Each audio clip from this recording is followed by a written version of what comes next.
हरिज एक साधारण लड़का था, लेकिन उसकी जिंदगी बिल्कुल भी साधारण नहीं थी। वह एक मिडिल क्लास परिवार से था, जहां हर दिन संघर्ष होता था।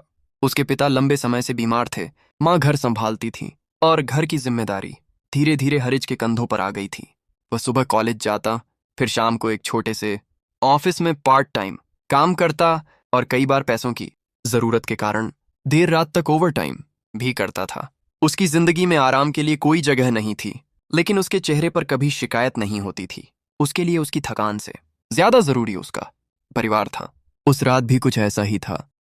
ऑफिस में काम ज्यादा था, और हरिजन ने सोचा कि थोड़ा और काम कर लेने से कुछ पैसे ज्यादा मिल जाएंगे। रात के करीब 1 बज चुके थे जब वह ऑफिस से बाहर निकला। जैसे ही उसने बाहर कदम रखा, उसे तुरंत महसूस हुआ कि आज की रात कुछ अलग है। हवा ठंडी थी, लेकिन उस ठंड में एक अजीब सी बेचैनी थी। उसने चारों तरफ नजर दौड़ाई। सड़क पूरी तरह खाली थी। ना कोई गाड़ी, ना कोई इंसान, ना कोई आवाज। ऐसा लग रहा था जैसे पूरा शहर अचानक गायब हो गया हो। हरिज ने अपने फोन से कैब बुक करने की कोशिश की, लेकिन स्क्रीन पर बार बार वही मैसेज आ रहा था, नो व्हीकल्स अवेलेबल। उसने गहरी सांस ली और आसमान की तरफ देखा। आज तो पैदल ही जाना पड़ेगा, उसने खुद से कहा। थका हुआ होने के बावजूद उसने चलना शुरू किया। शुरू में सब कुछ सामान्य था, वही जानी पहचानी सड़कें, वही लाइट्स, वही इमारतें। लेकिन जैसे जैसे वह आगे बढ़ता गया, चीजें बदलने लगीं। स्ट्रीट लाइट्स कम होती गईं, सन्नाटा बढ़ता गया, और हरिज के अंदर एक अजीब सा डर बैठने लगा। ऐसा लग रहा था जैसे कोई उसे देख रहा हो, लेकिन जब भी वह पीछे मुड़कर देखता, कोई नहीं होता। करीब आधे घंटे तक चलने के बाद वह अचानक रुक गया। उसके सामने एक सड़क थी, अंधेरी, सुनसान और पूरी तरह अनजान। हरिज ने उस सड़क को गौर से देखा। ये रास्ता मैंने पहले कभी नहीं देखा, उसने खुद से कहा। वह इस इलाके में कई सालों से आ रहा था, लेकिन यह सड़क उसके लिए बिल्कुल नई थी। कुछ सेकंड तक वह वहीं खड़ा रहा, जैसे उसका दिमाग उसे रोक रहा हो। लेकिन फिर उसने सोचा कि शायद ये कोई शॉर्टकट होगा, और वह उस सड़क पर चल पड़ा। कुछ कदम ही चला था कि दूर से एक अजीब सी आवाज सुनाई दी, जैसे कोई पुरानी मशीन चल रही हो। हरिज ने सिर उठाया और अंधेरे में देखने की कोशिश की। धीरे धीरे एक बस उसकी तरफ आती दिखाई दी। वह बस बहुत पुरानी थी, जंग लगी हुई, और उसकी हेडलाइट्स टिमटिमा रही थीं। लेकिन सबसे अजीब बात यह थी कि बस के सामने एक शब्द लिखा हुआ था, होम।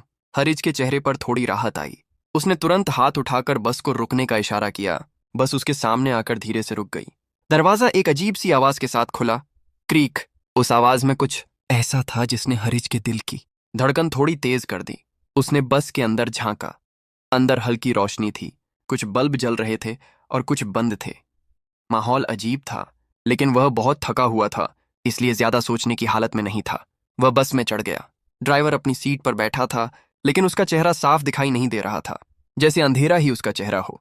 कंडक्टर पास में खड़ा था और उसकी नजरें सीधे हरिज पर टिकी हुई थीं। उसने धीरे से कहा, सीट नंबर 11 पर बैठो और कहीं मत बैठना। हरिज थोड़ा हैरान हुआ। बस पूरी तरह खाली थी, फिर भी कंडक्टर ने उसे एक खास सीट पर बैठने के लिए क्यों कहा? लेकिन उसने कुछ नहीं पूछा। वह आगे बढ़ा और सीट्स गिनते हुए सीट नंबर 11 पर जाकर बैठ गया। बस धीरे धीरे चलने लगी। उसकी आवाज पुरानी और भारी थी। हरिज ने सिर पीछे टिकाया। वह बहुत थका हुआ था। कुछ ही सेकंड में उसकी आंखें बंद हो गईं और वह सो गया। जब उसकी आंख खुली तो उसने जो देखा, उसने उसके शरीर में सिहरन दौड़ा दी। बस अब खाली नहीं थी, हर सीट पर कोई ना कोई बैठा हुआ था। हरिज का दिल तेजी से धड़कने लगा। ये लोग कब आए? उसने घबराकर सोचा। सभी यात्री चुपचाप बैठे थे, लेकिन उनके सिर नीचे झुके हुए थे, जैसे सब सो रहे हों। लेकिन माहौल इतना डरावना था कि हरिज को लगा कि कुछ बहुत गलत है। जब हरिज ने आंखें खोलीं तो वह सड़क पर पड़ा हुआ था। ठंडी हवा चल रही थी और चारों तरफ गहरा सन्नाटा था। वह तेजी से उठकर खड़ा हुआ और इधर उधर देखने लगा। वहां कोई बस नहीं थी, कोई यात्री नहीं था, कोई आवाज नहीं थी। सब कुछ जैसे गायब हो चुका था। उसने घबराकर अपनी घड़ी देखी। 1 AM, वही समय, बिल्कुल वही समय जब वह ऑफिस से निकला था। हरिज के दिमाग में सवालों का तूफान चलने लगा। यह कैसे हो सकता है? उसने खुद से कहा। क्या यह सपना था या कुछ और? वह धीरे धीरे घर की तरफ चल पड़ा। उसके कदम भारी थे और उसका दिमाग अभी भी उस बस के अंदर ही अटका हुआ था। घर पहुंचकर उसने दरवाजा खोला। सब कुछ सामान्य था। उसकी माँ और पिता सो रहे थे, जैसे कुछ हुआ ही नहीं हो। लेकिन हरिज जानता था कुछ हुआ था। वह अपने कमरे में गया और बिस्तर पर बैठ गया। उसने अपने हाथों को देखा और अचानक उसकी सांस रुक गई। उसके हाथ पर एक निशान बना हुआ था, 11, जैसे किसी ने उसे जलाकर लिखा हो। उस रात वह सो नहीं पाया। अगले दिन सब कुछ सामान्य था, लेकिन हरिज नहीं। उसने ओवरटाइम करना बंद कर दिया। वह जल्दी घर आने लगा, लेकिन उसके अंदर का डर खत्म नहीं हुआ। 3 दिन बाद वही रात फिर से आई। वही सन्नाटा, वही खाली सड़क और फिर वही अनजान रास्ता। हरिज रुक गया। इस बार वह उस रास्ते पर नहीं जाना चाहता था, लेकिन उसके पैर जैसे खुद ब खुद आगे बढ़ने लगे। और फिर वही आवाज बस फिर से आ रही थी। इस बार हरिज ने भागने की कोशिश की, लेकिन उसका शरीर जैसे पत्थर का हो गया। बस उसके सामने आकर रुकी। दरवाजा खुला और अंदर से आवाज आई, सीट नंबर 11। हरिज के पास कोई विकल्प नहीं था। वह बस में चढ़ गया। इस बार बस खाली नहीं थी। सभी यात्री पहले से बैठे हुए थे और इस बार सबकी नजरें उस पर थीं। वह धीरे धीरे सीट नंबर 11 पर जाकर बैठ गया। कंडक्टर मुस्कुराया, इस बार तुम वापस नहीं जाओगे। बस चल पड़ी और इस बार रास्ता और भी गहरा था और शायद ये सफर वाकई आखिरी था। उसके बाद हरीश को कभी किसी ने नहीं देखा। शायद वह भी बस की दुनिया में चला गया।